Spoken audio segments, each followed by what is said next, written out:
नमस्कार दोस्तों, मैं हितेश मिश्रा आप सभी का स्वागत करता हूं डिकोड एग्जाम के इस प्लेटफॉर्म पे। कैसे हैं आप सभी लोग? आई होप आप सभी लोग अच्छे होंगे और अपनी पढ़ाई को बहुत ही बेहतर ढंग से कर रहे होंगे। देखिए, आज हम लोग यूपीपीसीएस का एक जो पेपर है प्रीलिम्स परीक्षा का, जिसको हम सीसैट कहते हैं, यानी कि जिसको हम लोग सिविल सर्विसेज एप्टीट्यूड टेस्ट बोलते हैं। ये पेपर आपके परीक्षा के दृष्टिकोण से, यानी कि पीसीएस प्री के जो है दृष्टिकोण से बहुत ही महत्वपूर्ण है। हालांकि इसमें 33% मार्क्स को आपको गेन करना होता है, बावजूद इसके जो है इस परीक्षा में, यानी कि पीसीएस की परीक्षा में सीसैट को जो है स्टूडेंट्स नहीं क्रैक कर पाते हैं। कई बार ऐसा होता है। और सबसे जो इसमें इश्यूज आता है वो ये आता है कि यदि आप पेपर फर्स्ट में यदि आपने कट ऑफ को टच कर लिया है, यानी कि अगर आपका पेपर फर्स्ट बहुत अच्छा हुआ है, लेकिन यदि दूसरी तरफ आपका सीसैट में अगर आपके मार्क्स अच्छे नहीं आते हैं, यानी कि 33% मार्क्स को अगर आप गेन नहीं कर पाते हैं, तो आपको प्रीलिम्स क्रैक नहीं माना जाएगा, यानी कि आप प्री परीक्षा क्रैक नहीं कर पाओगे, आपको फेल कर दिया जाएगा। ठीक है, भले ही आपने जो है जीएस वाले पेपर में बहुत अच्छे मार्क्स को गेन किया होगा, कट ऑफ को टच कर लिया होगा। तो ये अपने आप में क्या है, अपने आप में जो है थोड़ा सा हैक्टिक चीज रहती है। और सबसे लापरवाही वाली चीज है वो ये है कि स्टूडेंट्स इस पेपर को सीसैट को लास्ट में करते हैं, जब आप उनका एग्जाम होने वाला होता है। ऐसे में कॉम्प्रिहेंशन, कम्युनिकेशन, ठीक है, डिसीजन मेकिंग और ये सब जो चीजें होती हैं वो उस पर स्टूडेंट्स ध्यान नहीं दे पाते हैं, और फिर क्या होता है, उनके सामने समस्याएं आ जाती हैं। खासकर उन स्टूडेंट्स को समस्याएं ज्यादा आती हैं जो लोग जिनका मैथ्स बैकग्राउंड नहीं रहा है, जिनकी मैथ्स अच्छी नहीं है और जिनकी इंग्लिश भी नहीं अच्छी है। ऐसे में जो है थोड़ा सा इश्यूज हो जाता है। तो आज हम लोग क्या काम करेंगे, आज हम लोग कुछ एक टॉपिक को लेंगे, यानी कि हम लोग जो है बेसिकली मैथ और रीजनिंग को छोड़ करके बाकी का जो आपका सेक्शन बचता है, यानी कि आपका डिसीजन मेकिंग का सेक्शन हो, या फिर आपका कॉम्प्रिहेंशन कम्युनिकेशन वाला सेक्शन हो, ठीक है, या फिर इंग्लिश और हिंदी का सेक्शन हो, इनमें कौन कौन से टॉपिक्स आपके इंपॉर्टेंट है, ये सबसे अहम बात है। क्योंकि सिलेबस तो बहुत बड़ा है, लेकिन उन सिलेबस में से सीसैट के कौन से ऐसे टॉपिक हैं जहां से प्रश्न बार बार आपके एग्जाम में पूछे जाते हैं, आज हम उन्हीं पर क्या करेंगे, अपनी एक एनालिसिस हमने की है, उसी के आधार पर हमने इंपॉर्टेंट टॉपिक को आपके लिए निकाल के दिया है कि आपको इन टॉपिक्स पर आपकी पकड़ होनी ही होनी चाहिए। उन टॉपिक्स को आपको अच्छे से रेडी करके जाना है। तो आइए हम लोग सेशन को फटाफट स्टार्ट करते हैं, लेकिन उसके पहले छोटी सी रिक्वेस्ट आपसे कि प्लीज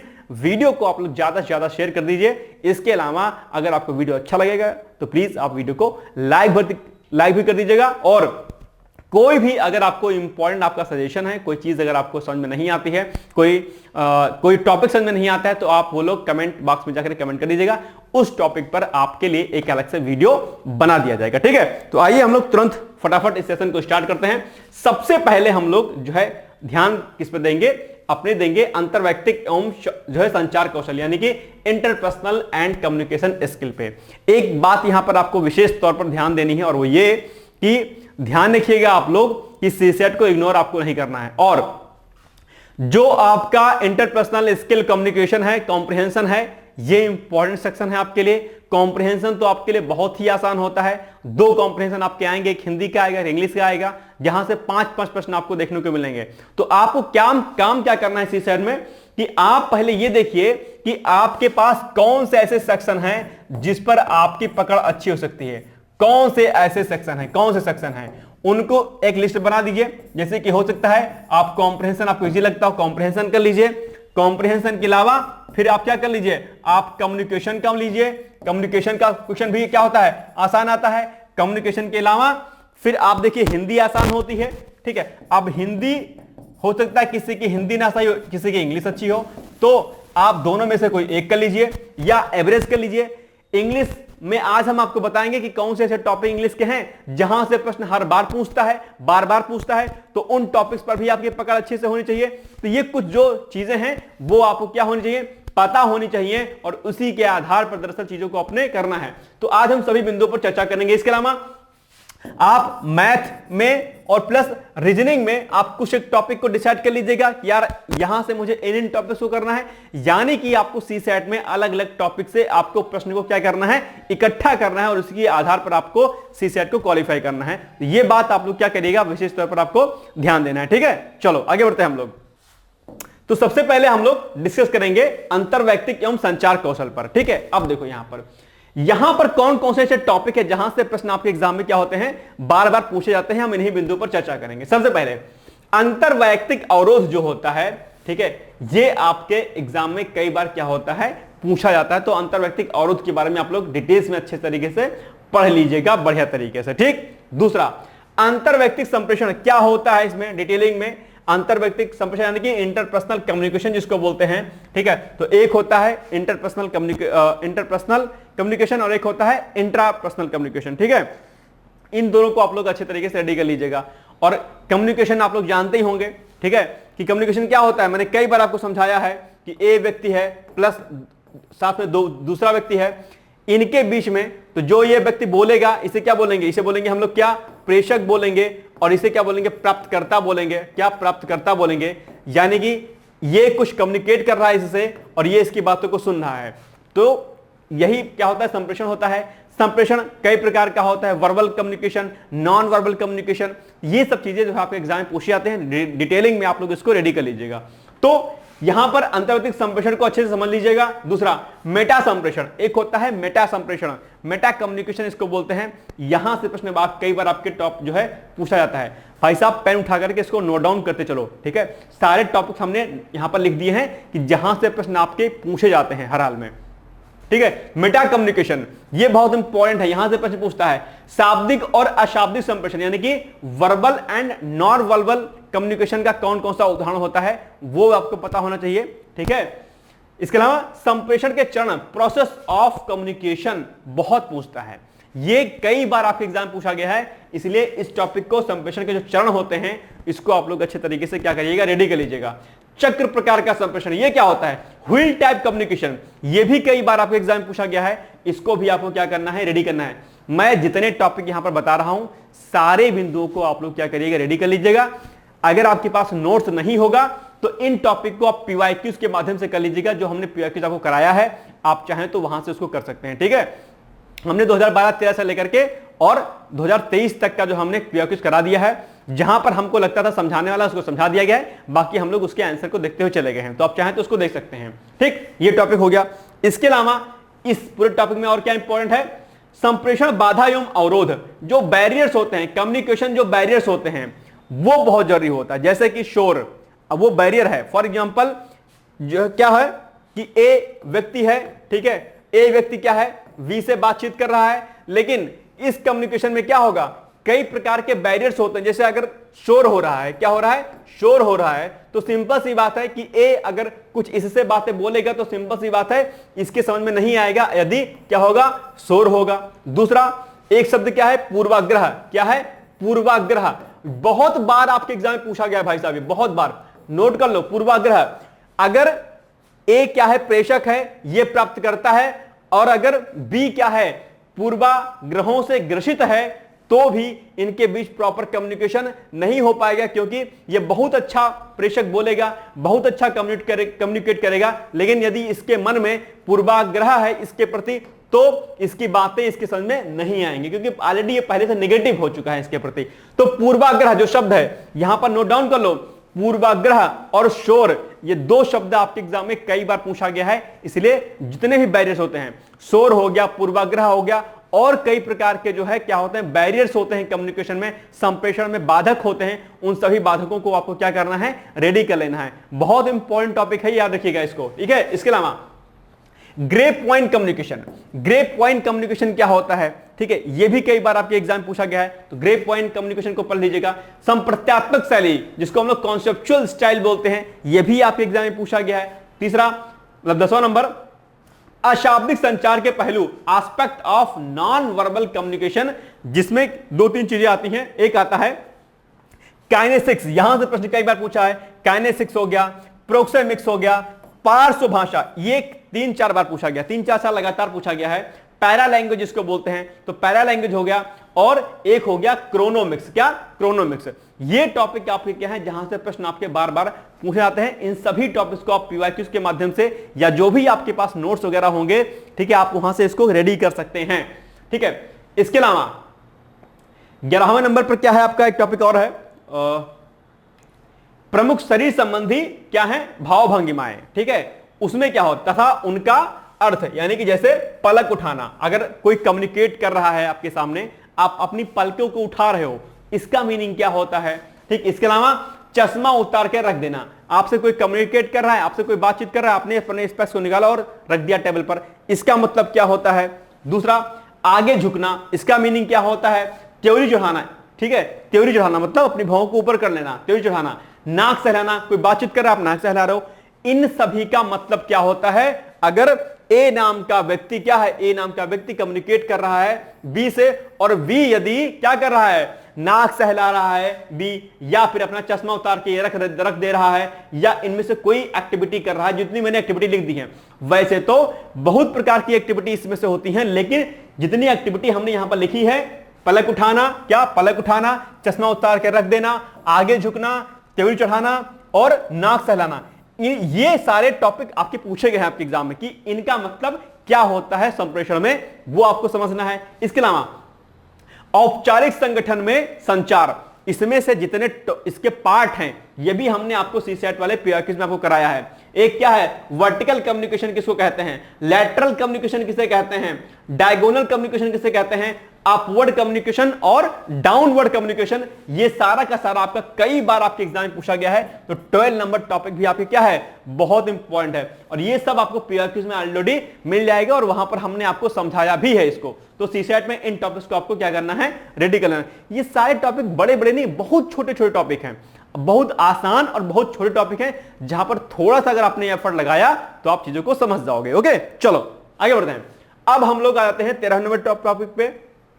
एक है तारा चक्र संचार नेटवर्क या श्रृंखला नेटवर्क और वाई आकार नेटवर्क, यही पूछा गया है। गॉसिप नेटवर्क, क्या गॉसिप नेटवर्क, इसको पढ़ लीजिएगा। और लास्ट आपका संभाव्यता नेटवर्क, जिसको हम लोग क्या बोलते हैं, प्रोबेबिलिटी चैन नेटवर्क बोलते हैं, यह भी आपको क्या करना है, रेडी कर लेना है, बस इतना टॉपिक, ठीक है। और अब आ जाओ आप डिसीजन मेकिंग एबिलिटी वाले पे। यहां पर आपको पढ़ना है निर्णय लेने का चरण जो होता है, स्टेप इन डिसीजन मेकिंग। ये आपके एग्जाम में बहुत बार पूछा है, ठीक है, कि कैसे डिसीजन आप लेते हो, उसको करना है। परानुभूति, एम्पैथी, 2-3 साल लगातार पूछा है, 2 से 3 साल लगातार पूछा है। क्या परानुभूति, जिसको हम लोग क्या बोलते हैं, एम्पैथी बोलते हैं, आपको पता होना चाहिए। ब्रेन स्टॉर्मिंग कई बार पूछा गया है। डेल्फी तकनीक, डेल्फी जो टेक्निक होती है वो भी 2 साल लगातार पूछी गई, शायद हमारे ख्याल से, है ना, 2022-23 में शायद पूछी गई है, या हाँ 22-23 में।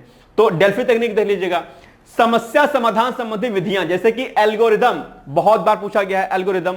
अगर आपने कंप्यूटर कोर्स किया होगा या बीसीएमसीए किया होगा तो भी आप जानते हो एल्गोरिदम क्या होता है। एल्गोरिदम और स्वतः, ये इसको स्वतः कर लीजिएगा, स्वतः शोध, ठीक है, ये भी कई बार पूछा गया है। इसके अलावा सामाजिक संभाव्यता, यही पूछा गया है। आत्मनिष्ठ संभाव्यता, यह भी आपसे क्या है, पूछा गया है कई बार आपके एग्जाम में। तो ये आपके डिसीजन मेकिंग वाले क्या है, टॉपिक में आपके लिए क्या है, बहुत ही महत्वपूर्ण है। इसको आप लोग क्या करिएगा, याद कर लीजिएगा, समझ लीजिएगा। यहां से प्रश्न कई बार आपके एग्जाम में क्या है, पूछा गया है। ओके, चलो इसके अलावा अब बात करते हैं हम लोग हिंदी में। तो हिंदी तो वैसे आप लोग की अच्छी होगी, इसमें कोई शक नहीं है, लेकिन हिंदी में कौन से ऐसे टॉपिक हैं जहां से आपको चीजों को रेडी करना है और किस तरीके से रेडी करना है, आइए हम लोग इस पर थोड़ा सा डिस्कस कर लेते हैं। सबसे पहले अगर बात कर रहे हैं हम लोग संधियों में, तो संधियों में दीर्घ संधि और स्वर संधि बहुत इंपॉर्टेंट है। यहां से प्रश्न बहुत बार पूछा है, और दीर्घ संधि से तो प्रश्न कई बार आपके सीसेट में पूछा गया, इसलिए दीर्घ संधि को अच्छे तरीके से रेडी कर लीजिएगा। इसका क्या फार्मूला होता है, क्या चीजें होती हैं, बाकी आप स्वर संधि को भी आप लोग एक बार देख लीजिएगा, ठीक। ये 2 संधि आपको अच्छे से रेडी करनी है। इसके अलावा समास, समास में कर्मधारय समास बहुत बार पूछा गया है। कई बार जो है कर्मधारय से संबंधित प्रश्न जो है आपके एग्जाम में आए हैं, इसको आप लोग क्या करिएगा, रेडी कर लीजिएगा। उपमेय उपमान की तुलना वगैरह आता है इसमें, जानते होंगे।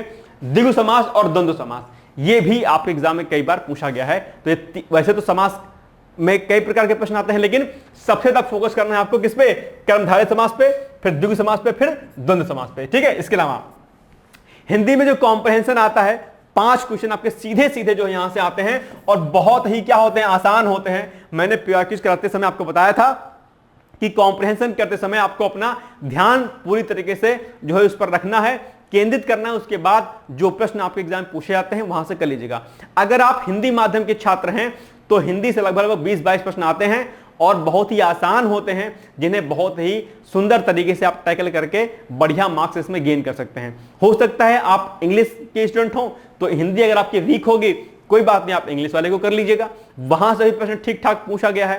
तो आप डिसाइड कर लीजिएगा, और इतने तो गुड़ गोबर नहीं होंगे, इतने रेडीमेड गधे आप नहीं होंगे बिल्कुल भी कि आपको हिंदी बिल्कुल ना आए, क्योंकि बहुत सारे ऐसे जो स्टूडेंट होते हैं इंग्लिश मीडियम के, वो आरओ की परीक्षा को क्रैक कर ले जाते हैं आराम, बहुत आसान, जहां पर हिंदी का बोलबाला है एक तरीके से।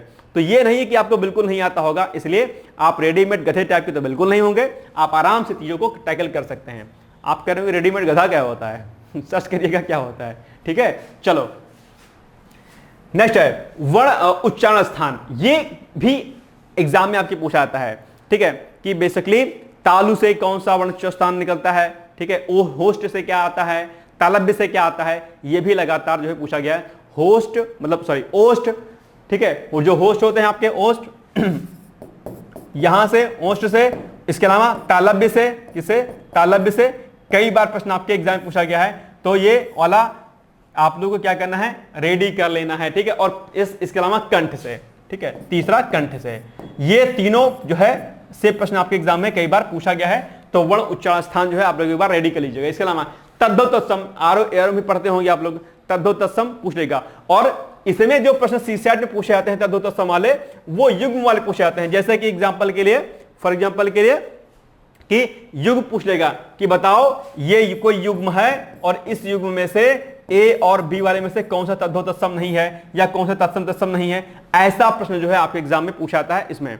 तो युग्म वाले प्रश्न आते हैं सीसेट में तद्धो तत्सम से समझ। ये नहीं पूछेगा कि बताओ इनमें से तद्धो कौन सा, इनमें से तत्सम कौन सा, नहीं, युग्म दे देगा। एक इधर रहेगा तद्धो, इधर रहेगा तत्सम, या इधर रहेगा तत्सम, इधर रहेगा तद्धो। पूछ लेगा बताओ निम्न में से कौन सी जोड़ी तद्धो तत्सम नहीं है या तत्सम तद्धो नहीं, इस प्रकार से, ठीक है। तो ये आप लोग इसको रेडी करिएगा। विलोम आल्सो ऑलरेडी आप लोग जो है अपने तैयार करते होंगे अपने आरओ में, तो विलोम तो आप लोग को रेडी होना ही चाहिए। और विलोम जो पूछा जाता है यहां पर सीसेट में बहुत कठिन नहीं पूछा था, आसानी से पूछा जा सकता है। मैं पूछता है तो आप लोग इसको आसानी से रेडी कर सकते हो, ठीक है। इसके अलावा लोकोक्तियां मुहावरे बहुत आसान आता है, इतना आसान आता है कि आप आराम से कर सकते हो, कर ले जाओगे। शुद्ध एवं अशुद्ध वाक्य, ठीक है, ये भी आप लोग करते होंगे, आसानी से कर सकते हैं। पर्यायवाची, देखो पर्यायवाची बहुत टफ होता है, आप चाहें तो इसको स्किप कर सकते हो, लेकिन चूंकि आरओ एआरओ में पर्यायवाची पूछा जाता है तो कहीं ना कहीं आप आरओ अगर दोनों एग्जाम देते होंगे तो पर्यायवाची आप ऑलरेडी आरओ एआरओ में रेडी करते होंगे, वही पर्यायवाची आपको यहां पर मिल जाएगी। इसके अलावा सौर सैनी एवं अप्रभंश, सौर सैनी अप्रभंश और मागधी अप्रभंश, यहां से प्रश्न कई बार पूछा गया आपके एग्जाम में, ठीक है। इसको आपको क्या करना है, रेडी करना है। ये 10 टॉपिक ऐसे हैं जो कि आपके लिए क्या है, वेरी वेरी मोस्ट इंपॉर्टेंट हैं, याद रख लीजिएगा, ठीक है। यहां से प्रश्न जो है सौर सैनी से, अभी हाल फिलहाल में भी सौर सैनी से प्रश्न पूछा गया है और मागधी से भी प्रश्न पूछा गया है, और आई थिंक लगातार 2 बार शायद पूछा गया है, ठीक है। ये इन चीजों को आपको क्या करना है, रेडी कर लेना है भाई साहब, रेडी कर लीजिएगा इसको, ठीक है। चलो अब इंग्लिश में आ जाओ। इंग्लिश में से भी भैया कुछ चीजें ऐसी हैं जहां पर प्रश्न आपके बार बार पूछे जाते हैं, जैसे कि डायरेक्ट, इनडायरेक्ट और एक्टिव वाइज पैसिव वाइज से एक एक प्रश्न पूछा जाता है, ठीक। कहां से, एक प्रश्न यहां से पूछा, हर साल एक प्रश्न जो है यहां से आता है और एक प्रश्न जो है आपके यहां से आता है। तो अगर आपको अगर आपका ये तैयार है डायरेक्ट, इनडायरेक्ट और एक्टिव वाइज पैसिव वाइज, तो एक प्रश्न हर हाल में यहां से और एक प्रश्न, ज्यादा नहीं, एक एक सिंगल, सुन लो ध्यान से, 10 प्रश्न नहीं, 20 नहीं, एक एक सिंगल, एक प्रश्न यहां से और एक प्रश्न यहां से। तो अगर आपके दोनों टॉपिक तैयार हैं तो 2 प्रश्न आपके यहां से पक्के हो जाएंगे। और यहां पे जो सबसे इंपॉर्टेंट टॉपिक है वो है आपका प्रीपोजिशन और इसके अलावा कंजक्शन। प्रीपोजिशन और कंजक्शन से हर साल प्रश्न 2-2, 3-3, 2-2 प्रश्न पूछा गया है हर हाल में। तो सबसे इंपॉर्टेंट टॉपिक आपका प्रीपोजिशन प्लस कंजक्शन, और इसके अलावा छोटे छोटे टॉपिक बच रहे हैं, जैसे कि नाउन आपको आता होगा, noun is the name of person, place और ए थिंग पता होगा, और प्रोनाउन, नाउन प्रोनाउन आसान है, आता होगा, और इसके अलावा एडजेक्टिव। तो एडजेक्टिव, प्रीपोजिशन, कंजक्शन, ये 3 टॉपिक बहुत इंपॉर्टेंट है। उसके बाद फिर नाउन और प्रोनाउन, ठीक है। और अगर डायरेक्ट, इनडायरेक्ट अगर आपको आता है, पैसिव वाइज, एक्टिव वाइज आता है, तो इसको रेडी कर लीजिएगा, एक एक प्रश्न यहां से आता है। अगर नहीं आता होगा तो छोड़ देना, फिर 2 प्रश्न से तौबा कर लेना, लेकिन दिमाग ज्यादा मत लगाना। अगर direct, indirect, active voice, passive wise आता होगा तो इसको अच्छे से कर लेना, नहीं आता होगा तो छोड़ देना, क्योंकि 2 ही प्रश्न आएंगे, एक यहां से एक यहां से, 2 प्रश्न के चक्कर में ज्यादा दिमाग मत लगाना, ठीक है। इसके अलावा सिनोनिम्स और एंटोनिम्स, यहां से भी दरअसल एक प्रश्न और यहां से भी एक प्रश्न आते हैं। तो अगर आपने बहुत सारे एंटोनिम्स सिनोनिम्स को याद कर रखा है तो ठीक है, नहीं तो फिर छोड़ दीजिएगा, क्योंकि यहां से कॉम्प्रिहेंशन से बेसिकली आप जो है 4-5 प्रश्न यहां से आप आसानी से कर सकते हैं, ठीक है। तो दिमाग मत लगाना। स्पेल्ड करेक्टली, स्पेलिंग कई बार पूछा जाता है, ठीक है। और यहां से 2 प्रश्न लगभग 2 प्रश्न यहां से आते हैं, तो आप चाहें तो स्पेलिंग को जो है आराम से कर सकते हैं। और जो स्पेलिंग यहां पे पूछी जाती है जो है सही करने वाली, वो इतनी टफ नहीं होती कि आप उसको ना कर पाए। अगर आप आसानी से, अगर थोड़ी बहुत अगर आपकी इंग्लिश अच्छी होगी, तो आप यहां से भी 1 से 2 प्रश्न आपको यहां से कर सकते हैं। तो सबसे पहले क्या करना है फोकस आपको इंग्लिश में, कंजक्शन प्रीपोजिशन रेडी कर लेना है, इसके अलावा फिर एडजेक्टिव, और यहां से एक एक प्रश्न कर सकते हैं। कॉम्प्रिहेंशन से 4-5 प्रश्न आपके हो ही जाएंगे आसान से। यानी कि अगर आप एकदम से आपकी अगर इंग्लिश बहुत वीक है, इसके बाद भी आप कम से कम यहां से 7 से 8 प्रश्न बहुत ही खूबसूरती के साथ यहां से आप कर सकते हैं। 7 से 8 प्रश्न आपके यहां से हो जाएंगे, लगभग 15, 16, 17 प्रश्न आपके हिंदी से हो जाएंगे, ठीक है। इसके अलावा जो है उधर इंटरपर्सनल कम्युनिकेशन से भी आप 6-7 प्रश्न 8 प्रश्न कर ले जाओगे। ओवरऑल आप घुमा फिरा करके आपका लगभग 33% से ऊपर बन जाएगा। और इसके अलावा जो बचेगा आपके पास सेक्शन, ठीक है, सेक्शन कौन सा बचेगा आपके पास, तो सेक्शन जो आपके पास भाई साहब बचेगा, वो बचेगा आपका क्या, वो बचेगा आपका मैथ और रीजनिंग। बेसिकली मोटा मोटा जो सेक्शन बचेगा मैथ रीजनिंग, ठीक है। अब देखो क्या बचता है, मैथ्स। पहले हम मैथ्स की बात कर लेते हैं। मैथ्स अगर एग्जाम्पल के लिए आपकी बहुत वीक है, नहीं आपकी तैयारी रेडी है, तो मैथ्स में आपको क्या काम करना है, मैथ्स में सबसे पहले आपको साधारण ब्याज के चैप्टर को अच्छे तरीके से क्या करना है, रेडी कर लेना है, साधारण ब्याज, ठीक है। इसके अलावा यहां पर मेंसुरेशन का जो चैप्टर है, किसका, मेंसुरेशन का, ठीक है। मेंसुरेशन में चाहे आपका वो वृत्त हो, ठीक है, सर्कल हो, या फिर क्या हो, चतुर्भुज हो, क्या हो, चतुर्भुज हो, ठीक है, या वर्ग हो, ठीक है, इनको आपको अच्छे से रेडी कर लेना है। इसके अलावा जो अन्य छोटे छोटे टॉपिक हैं जहां पे आपको लगता है कि आप उसको अच्छे तरीके से क्या कर सकते हो, औसत का चैप्टर हो गया, किसका, औसत का चैप्टर हो गया। इन 2-3 चैप्टर को भी अगर आप कर लोगे तो आप पाओगे कि आप मैथ अगर आपकी बहुत वीक है, और ये टॉपिक बहुत आसान है, मेंसुरेशन बहुत बहुत बहुत आसान है, इतना रॉकेट साइंस नहीं है कि अगर आप उसको नहीं कर पाओगे। वृत्त की परिधि, वृत्त का क्षेत्रफल, वर्ग चतुर्भुज का जो है क्या कहते हैं क्षेत्रफल परिमाप, ये सब अगर आप फार्मूला बेस्ड अगर आप रेडी कर लोगे तो कर ले जाओगे, ठीक है। इसके अलावा ठीक इसी प्रकार से अगर हम बात रीजनिंग की करते हैं, क्या, किसकी, रीजनिंग की, तो रीजनिंग वाले सेक्शन में भी आप क्या है, नंबर सिस्टम आप कर लीजिएगा एक बार, ठीक है। इसके अलावा जो है जो दिशा संबंधी जो प्रश्न होते हैं, दिशा संबंधी, ठीक है, कि आप जो है 2 किलोमीटर जो है बाएं जाते हो, फिर उत्तर दिशा में जाते हो, फिर इधर आते हो, उधर आते हो, इस प्रकार के प्रश्न कई बार पूछा जाता है। और रिलेशन वाला, ठीक है, इसके अलावा रिलेशन वाला, रिलेशन का भी एक प्रश्न आपके एग्जाम में पूछा जाता है। और वैसे जो मुझे लगता है, मुझे इतना तो जरूर लगता है कि रीजनिंग तो आपकी नहीं इतनी जो है क्या कहते हैं हार्ड आपको लग रही हो कि आप नहीं कर पाओगे। तो ओवरऑल रीजनिंग से भी आप जो है आसानी से 5-6 प्रश्न कर सकते हो। अगर आपने पीवाईक्यूज को लगा लिया, आप कुछ मत करो, आप सिर्फ और सिर्फ जो है जब से सीसेट लागू हुआ है पीसीएस में, अगर आपने तब से जो है अगर आपने जो है सीसेट के पीवाईक्यूज को कर लिया, तो आप आसानी से, कुछ नहीं करना है आपको, आसानी से जो है आप सीसेट को जो है क्रैक कर सकते हो बस, ठीक है। अगर एग्जांपल अगर आप मैथ आपको बिल्कुल नहीं आती, कोई बात नहीं, आप सिर्फ और सिर्फ क्या करिएगा, अगर आप interpersonal communication, comprehension, decision making, ठीक है, हिंदी, ठीक है, अगर इतना भी सेक्शन अगर आप कर ले जाओगे तो आपके नैया पार हो जाएगी। और कुछ सेक्शन तो रीजनिंग के आप कर ही ले जाओगे। तो डरना नहीं है, आपको जो है क्या करना है, अपने जो है क्वेश्चंस को इकट्ठा करना है। और सबसे महत्वपूर्ण बात मैं फिर से कह रहा हूं, आप सीसैट के पीवाईक्यूज को भाई साहब लगा लीजिए। सीसैट के पीवाईक्यूज को अगर आपने लगा लिया, प्लस यूपीएससी का पीवाईक्यूज अगर आपने लगा लिया जो है, ठीक है, कम्युनिकेशन वाला, तो यकीन मानिएगा कि आपके प्रश्न जो है गलत नहीं होंगे, आप ठीक ढंग से सीसैट को क्रैक कर ले जाओगे, ठीक है।